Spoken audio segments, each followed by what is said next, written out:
Hello guys. आज हम लोग पॉलिटी पढ़ेंगे और पॉलिटी का टॉपिक राज्य के नीति निर्देशक तत्व directive principle of state policy का पार्ट 3 पढ़ेंगे। पहले दो पार्ट में यानी दो वीडियोस में आपको बना चुकी हूँ इसी टॉपिक पे, ये तीसरा है तो हम इसको एक बार और रिपीट कर लेते हैं।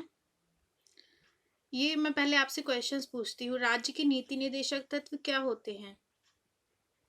तो इनका उद्देश्य था लोक कल्याणकारी राज्य की स्थापना करना, मतलब वेलफेयर स्टेट बनाना, और आर्थिक सामाजिक ये दोनों वर्ड कई बार पूछे जाते हैं पेपर में। लोकतंत्र की स्थापना करना, ठीक है, राजनीतिक लोकतंत्र नहीं है इसमें, ये आप ध्यान रखिएगा। साथ में था कि जब जो हमारा राज्य है जब वो पॉलिसीज बनाएगा तो बनाते हुए वो इन निर्देशक तत्वों को ध्यान में रखते हुए पॉलिसी बनाएगा। मैंने आपको बताया था कि निर्देशक तत्व नॉन जस्टिशिएबल है, यानी ये गैर न्यायोचित है, इनके लिए हम कोर्ट नहीं जा सकते लागू कराने के लिए। ये हमारे कॉन्स्टिट्यूशन के पार्ट 4 के आर्टिकल 36 से 51 में दिए हुए थे। हमने इसे आयरलैंड के कॉन्स्टिट्यूशन से लिया था और इसका वर्गीकरण करा था इनके आर्टिकल का। जिस तरीके से ये है आर्टिकल, मतलब जो इनकी प्रकृति है, पहले मैंने बताया था, आपको पढ़ा दिए थे समाजवादी सिद्धांत, और दो अब आज हम पढ़ेंगे गांधीवादी सिद्धांत और उदार बौद्धिक सिद्धांत। तो आज हम अपने आगे के आर्टिकल्स समझेंगे। ये आर्टिकल गाइस हमारे लिए बहुत इंपॉर्टेंट है, ये पेपर में आते हैं। मेरा एक सजेशन है कि ये जो मैं वीडियो बनाती हूँ आर्टिकल वाले, तो ये कम से कम 10 मिनट्स के ही हैं, तो आप इनको दिन में 2-3 बार देख लीजिए, स्पीड तेज करके देख लीजिए, तो आपको ये आर्टिकल्स याद होने लगेंगे और आप खुद से पूछ लीजिए कि आर्टिकल 40 में क्या आता है, 41 में क्या आता है। धीरे धीरे आपको ये याद हो जाएंगे, बट इनको अगर आप ट्रिक से याद करेंगे ना तो इतनी सारे आर्टिकल हैं, मुझे लगता है कि आप भूल जाएंगे। इससे अच्छा है आप इनको समझ कर याद करें। तो हम आज देखते हैं गांधीवादी सिद्धांत। ये जो सिद्धांत है ना, ये गांधी जी की विचारधारा पर आधारित थे, मतलब गांधी जी के जो विचार थे, वो जो सोचते थे उसके आधार पर ये आर्टिकल थे, इसलिए हम इन्हें गांधीवादी सिद्धांत कहते हैं। गांधी जी जो थे वो कहते थे कि जो मतलब गांव हैं उनको एक आत्मनिर्भर इकाई बनना चाहिए, मतलब उनको इंडिपेंडेंट बनना चाहिए, उनको अपना प्रशासन खुद करना चाहिए और इकोनॉमिकली भी उनको इंडिपेंडेंट बनना चाहिए। इसलिए आर्टिकल 14 में है ग्राम पंचायतों का गठन और उन्हें आवश्यक शक्तियां प्रदान कर स्व सरकार की इकाई के रूप में कार्य करने की शक्ति प्रदान करना। मतलब हमें गांव में ग्राम पंचायतों का गठन करना चाहिए जो वहाँ का प्रशासन देखेंगे, उन्हें आवश्यक शक्तियां देनी चाहिए।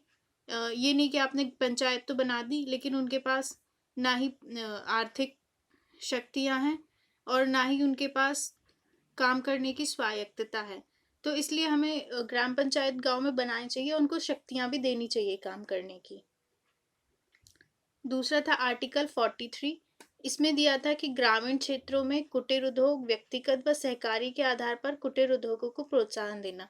कुटीर उद्योग क्या होते हैं कि जैसे कि घर में काम करते हैं, जैसे हस्तशिल्प उद्योग जिसमें स्किल ज़्यादा होती है और हाथ से काम करते हैं, जैसे कि आप मूर्ति बनाना, मतलब इस तरीके के कार्य को जो है उद्योगों को गांव में हमें बढ़ाना चाहिए।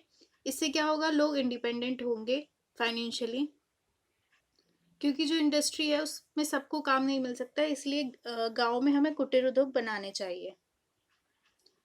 इसके बाद है आर्टिकल 43B। इसमें दिया है सहकारी समितियों के स्वैच्छिक गठन, स्वायत्त संचालन, लोकतांत्रिक निमंत्रण और व्यवसायिक प्रबंधन को बढ़ावा देना।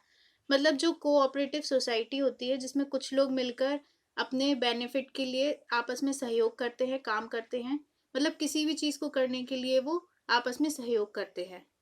जैसे आपके पास थोड़ी थोड़ी पूंजी है, थोड़े थोड़े पैसे हैं, तो आप कोई बड़ा उद्योग, मतलब इतना बड़ा नहीं, छोटा भी उद्योग नहीं लगा सकते, लेकिन जब सब लोगों के मिला ले पैसे तो वो स्टार्ट कर सकते हैं। तो इसलिए कोऑपरेटिव सोसाइटी बनाने से काफ़ी बेनिफिट मिलता है हर फील्ड में। तो कोऑपरेटिव सोसाइटीज़ बने, लेकिन उनको अपने बनाने के जो गठन का तरीका है, उनका संचालन, उनमें उन्हें स्वतंत्रता मिले और उसमें सब शामिल हो, इसलिए लिखा है लोकतांत्रिक निमंत्रण। इसके बाद है आर्टिकल 46। SC ST यानी अनुसूचित जाति और जनजाति, शेड्यूल कास्ट और शेड्यूल ट्राइब और समाज के कमजोर वर्गों के शैक्षणिक आर्थिक हितों को प्रोत्साहन और सामाजिक अन्याय व शोषण से सुरक्षा। मतलब जो हमारे SC ST और कमजोर वर्ग हैं, कमजोर में कोई भी आ सकता है, जो मतलब इकोनॉमिकली और शैक्षणिक रूप से पिछड़ा है। देखिए इसमें ना शब्द बहुत इंपॉर्टेंट होते हैं, इसमें दो शब्द दिए हुए हैं, शैक्षणिक और आर्थिक। ठीक है, तो अभी हमें, आप जानते हैं कि हमें आर्थिक आधार पर आरक्षण मिला है, वो इसी आर्टिकल से हमें मिला है। पहले हमें नहीं था कि हम किसी को आर्थिक आधार पर भी कोई पिछड़ा है तो हम उसे आरक्षण दे सके। तो शैक्षणिक और आर्थिक हितों को प्रोत्साहन देना, ठीक है, और सामाजिक अन्याय और शोषण से उनकी सुरक्षा करना, जो कमजोर वर्ग हैं उनकी सुरक्षा करना है, क्योंकि वो खुद नहीं कर पाते इसलिए। और इसके बाद है आर्टिकल 47, नशीली दवाओं, मदिरा, ड्रग्स के औषधि प्रयोजनों से भिन्न उपयोग पर प्रतिबंध। मतलब जो नशीली दवाएं हैं और जो मदिरा, इन पर हमें प्रतिबंध लगाना चाहिए, ये लोगों के हेल्थ के लिए अच्छे नहीं है। पर गवर्नमेंट को रेवेन्यू बहुत ज़्यादा मिलता है मदिरा से तो अभी तो वो प्रतिबंध नहीं लगाएगी, पर कुछ स्टेट में लग चुका है। इसके बाद है आर्टिकल 48, गाय, बछड़ा व अन्य दुधारू पशुओं की बलि पर रोक और उनकी नस्लों में सुधार करना। मतलब जो गाय है, बछड़ा है, जो हमें दूध देते हैं, उनकी बलि ना चढ़ाई जाए और उनकी जो नस्ल है वो सुधारी जाए, ताकि वो हमें ज़्यादा मिल्क प्रोवाइड करा सके, इसलिए। तो ये हमारे हुए गांधीवादी सिद्धांत। अब हम देखते हैं उदार बौद्धिक सिद्धांत। वह सिद्धांत जो उदारवादिता की विचारधारा से संबंधित है। मतलब जो सिद्धांत उदार ज्यादा है, लिबरल, उनको हम पढ़ेंगे। आर्टिकल 44 में दिया है एक समान सिविल संहिता। जैसे कुछ रिलीजन है, उनमें क्या होता है कि ना अलग पर्सनल लॉज होते हैं, मैरिज के और बाकी चीज़ों के। तो ऐसा ना हो, सबके लॉज एक हों, एक समान सिविल संहिता, कॉमन सिविल कोड हो। इसकी मांग इस आर्टिकल में की गई है और अभी ये चल भी रहा है। तो आप इस पे मैं कहूँगी कि आप एक अच्छा सा टॉपिक बना, मतलब एक 2-3 पेज में इसके बारे में लिख लें, इस पे एक पूरा अपना टॉपिक तैयार कर ले, ये इंपॉर्टेंट टॉपिक है मेंस के लिए।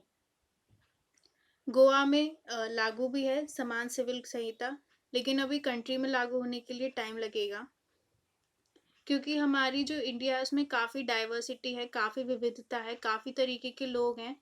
तो अभी इसको लागू होने में बहुत समय लगेगा। हमें उन डाइवर्सिटी का भी सम्मान करना चाहिए और कानून का भी सम्मान करना चाहिए। इसके बाद हम देखते हैं आर्टिकल 45।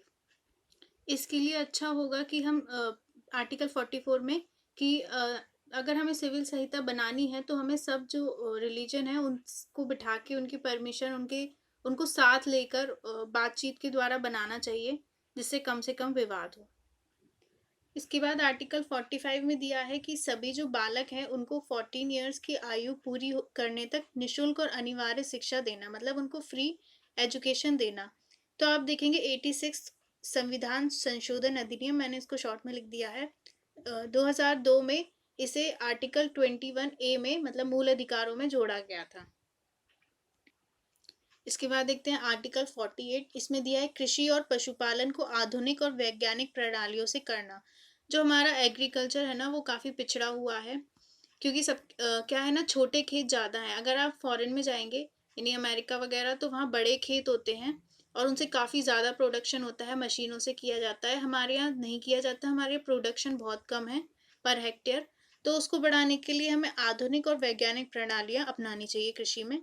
इसके बाद है आर्टिकल 48 है, जो है पर्यावरण का संरक्षण तथा संवर्धन और वन व वन्य जीवों की रक्षा। ये 42 कॉन्स्टिट्यूशनल अमेंडमेंट एक्ट, हिंदी में संविधान संशोधन अधिनियम 1976 से जोड़ा गया।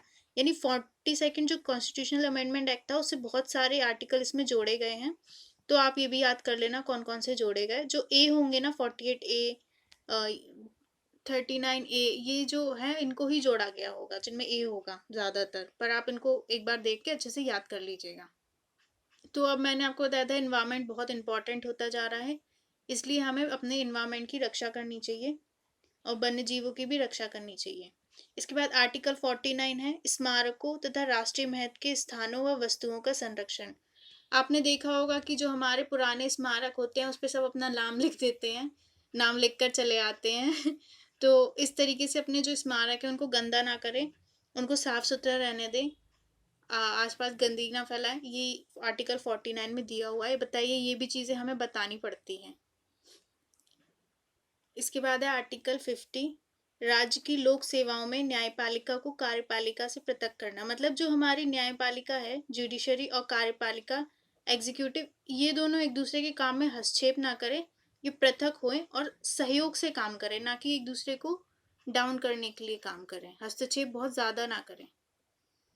इसके बाद आर्टिकल 51, आप इस आर्टिकल को IR के कोई भी जैसे क्वेश्चन आता है तो उसमें अगर आ सकता है 51, या कोई ऐसे लिखते हैं IR पे, IR मतलब इंटरनेशनल रिलेशन, उसमें आप कोई भी ऐसे लिखते हैं तो आप इस आर्टिकल को मेंशन जरूर करिए। आर्टिकल 51 में क्या दिया है? अंतर्राष्ट्रीय शांति और सुरक्षा को प्रोत्साहन, अंतर्राष्ट्रीय विधि और संधि बाध्यताओं के प्रति आदर बढ़ाना, और अंतर्राष्ट्रीय विवादों को मध्यस्थ द्वारा निपटाने को प्रोत्साहन करना। मतलब हमें लड़ाई से ज़्यादा शांति पर ध्यान देना चाहिए, इंटरनेशनल पीस एंड सिक्योरिटी पर हमें ध्यान देना चाहिए। तो मैं आपको एक चीज़ और बता दूं, जो समाजवादी सिद्धांत है ना, वो स्टार्टिंग में थे, यानी आर्टिकल 38, 39, 39A, 41, 42, 43, 43A और एक 47 बाद में आ गया बस। तो ये स्टार्टिंग के जो आर्टिकल थे वो समाजवादी सिद्धांत में थे, बीच के जो आर्टिकल थे वो गांधीवादी सिद्धांत में थे। आर्टिकल 40, 43, 43B, 46, 47 और 48, ठीक है। और जो बाद के सिद्धांत है वो उदार बौद्धिक सिद्धांत में है। एक से लाइन से 44, 45, इसमें 46, 47 नहीं है। 48, 48B, 49, सॉरी 48A, 49, 50 और 51। तो आई होप कि आप इस वीडियो को, मैंने आपको बताया, कई बार देख लीजिए, स्पीड बढ़ा के कई बार देख लीजिए, आपको ये आर्टिकल याद हो जाएंगे। आई होप ये आर्टिकल अब आपको समझ में बहुत अच्छे से आ गए होंगे कि इनमें क्या दिया हुआ है, और आप इनको अपने ऐसे में, अपने आंसर राइटिंग में जरूर यूज़ करिए, आपकी आंसर राइटिंग काफ़ी सुधरेगी। And thank you so much. और आपको पसंद आ रहे हैं तो वीडियोस को आप शेयर, कमेंट, लाइक और सब्सक्राइब ज़रूर करिए। Thank you so much.